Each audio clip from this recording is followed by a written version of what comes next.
So, when it comes to Tesco, like I always say, it's a pretty simple situation. You pick up the item, and then you pay for it.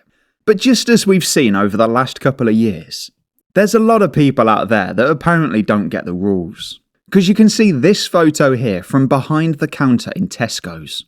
And this is in Hammersmith on King Street, which I'm sure you'll be aware is in London. And obviously, when it comes to London, crime's just on a different level. And there's a few photos that we're going to look at today, but you can see initially what they've gone for. It's really just the cigarette packets. Like if you look over here, for example, you've got £8.40 Duracells, but they've just left them on the counter. And even though all of the shops in the UK, they've installed these metal screen doors, apparently that still wasn't enough, because like I said, it really didn't stop them. Same with the vapes as well, they look pretty much untouched. So it really does just seem like the tobacco. Plus this behind the counter, I'm not going to go into how messy it is, to be fair. Not when I need to sort the kids' clothes out. But I guess here's me making YouTube videos. Then we got this angle here, which is, I'm guessing this is how they got in.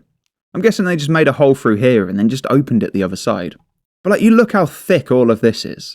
Like the area in there is that first section that we were in. And you really can admire these glass walls with the metal frames. Like that really is something.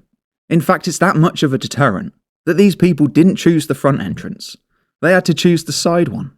Here's another angle of what's left of the cupboard.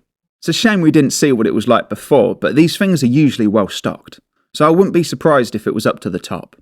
And all of these at what, like 10, 15, £20 a time? Especially the backy as well. That's really going to add up. Then we got this photo here, where the front door, like it didn't show any signs of resistance. And I think this is all of the rubber sealing as well. Like the rubber on the glass where it just holds it together. And I don't know what they've used to go straight through it. But that glass is on, I mean, it looks like, you know, like lasagna sheets. I get really niche here. But you know, like when you're cooking lasagna.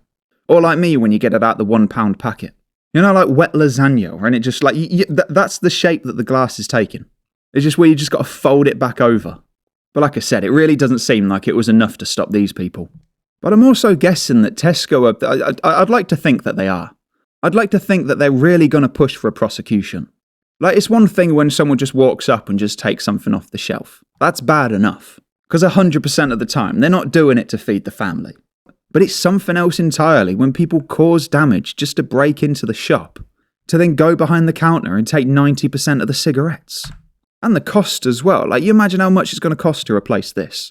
Unless maybe they just cover it in duct tape for 12 months. That's usually what you see in shop windows half the time.